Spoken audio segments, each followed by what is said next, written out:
ចង់តលេងប្រើនៅហុកកៃដូគួរតែទៅពេលណាហើយចំណាយអស់ម៉ារយៈពេល5ថ្ងៃ4យប់គួរតែធៀមអីគេខ្លះមើលវីដេអូនេះទាំងអស់គ្នាអញ្ចឹងនេះគឺជាបទពិសោធន៍មួយចំនួនដែលអ្នកចង់តលេងប្រើនៅហុកកៃដូគួរតែដឹងចំណុចទី1គឺហុកកៃដូធ្លាក់ប្រើតាំងពីខែ11រហូតដល់ខែ4ខែ5មកប៉ុន្តែបើសិនជាយើងចង់មកមើលប្រើធ្លាក់ក្រាស់ៗនឹងទេសភាពសក្បុសនៅហុកកៃដូពេលវេលាដែលល្អបំផុតគឺចាប់ពីខែធ្នូដល់ខែកុម្ភៈកំឡុងពេលហ្នឹងគឺប្រើធ្លាក់មកស្អាតខ្លាំងគ្រប់កន្លែងគឺមកទៅសក្បុសហ្មងចូលមកដល់ចំណុចទី2ការរៀបចំសមុទ្រយន្តហោះនិងកន្លែងស្នាក់នៅការកក់សមុទ្រយន្តហោះនិងកន្លែងស្នាក់នៅគឺខ្ញុំធ្វើឡើងនៅក្នុង app trip.com ទាំងអស់សម្រាប់បងប្អូនដែលអត់ទាន់ស្គាល់ trip.com គឺជា app កក់សមុទ្រយន្តហោះកន្លែងស្នាក់នៅជួលឡាននិងកក់សេវាទេសចរជាច្រើនទៀតហើយឥឡូវនេះបើសិនជាបងប្អូនប្រើកាតឥណទាន Visa កាណាឌីយ៉ាសម្រាប់កក់សមុទ្រយន្តហោះនិងកន្លែងស្នាក់នៅលើ app trip.com បងប្អូននឹងទទួលបានការបញ្ចុះតម្លៃ 10% រហូតដល់$50ចំនួន4ដងជារៀងរាល់ថ្ងៃដោយគ្រាន់តែ select fly ដែលបងប្អូនចង់កក់ហើយដាក់ promo code CNB fly 50សម្រាប់ការកក់សមុទ្រយន្តហោះនិង CNB stay 50សម្រាប់ការកក់កន្លែងស្នាក់នៅ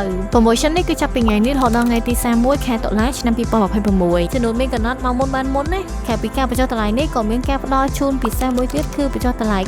$99រាល់ការចំណាយចាប់ពី$300ឡើងទៅសម្រាប់គ្រប់ប្រភេទកាត Visa កាណាឌីយ៉ាតែម្ដង promotion នេះនឹងមានក្នុងឱកាសពិសេសជាបន្តបន្ទាប់ចង់ដឹងឱកាសពិសេសនោះបងប្អូនតាមដាន page ធនាគារកាណាឌីយ៉ាទៅហើយកុំភ្លេចបើកកាតឥណទាន Visa កាណាឌីយ៉ាដែលគ្រាន់តែចុចនៅលើ link ខាងក្នុង comment នេះតមកដល់ចំណុចទី3បងប្អូនគួរតែធ្វើការកក់សមុទ្រយន្តហោះកក់កន្លែងស្នាក់នៅទុកមុនឲ្យហើយព្រោះយើងកក់ទុកមុនអញ្ចឹងយើងមានច្រើនជម្រើសហើយបានតម្លៃសមរម្យទៀតចូលមកដល់ចំណុចទី4នេះក៏វាសំខាន់ដែរពេលដែលយើងមកលេងហុកកៃដូនេះបងប្អូនគួរតែធ្វើ international driving license ណាដោយសារតែការធ្វើដំណើរនៅហុកកៃដូនេះរៀងថ្លៃហើយដើរលេងពីមួយកន្លែងទៅមួយកន្លែងនេះឆ្ងាយទៀតហើយទៅជប៉ុននេះទៅគ្នាច្រើនគឺល្អដូចយើងទៅគ្នា4នាក់6នាក់8នាក់អីចឹងត្រឡប់មកវិញបើសិនជាយើងបូកសរុបចំណាយទាំងអស់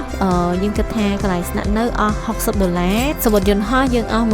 $170ឡានគិតទាំងថ្លៃជួល4ថ្ងៃចាក់សាំងហើយនឹង parking អីចែកគ្នា8នាក់ហ្នឹងប្រហែលជាអស់ម្នាក់$50អញ្ចឹង total អស់តែ$280ប៉ុន្តែអានេះយកអត់មានតតបូកចំណាយនៅលើការញ៉ាំអីទេបើសិនជាបូកថែមទៀតថាយ៉ាងច្រើនអស់500អីហ្នឹងទៅគឺយើងអាចដើរលេងនៅហុកកៃដូបានហើយតែតម្លៃនេះអត់បានគិតសមុទ្រយន្តហោះពីខ្មែរទៅតូក្យូទេណាអញ្ចឹង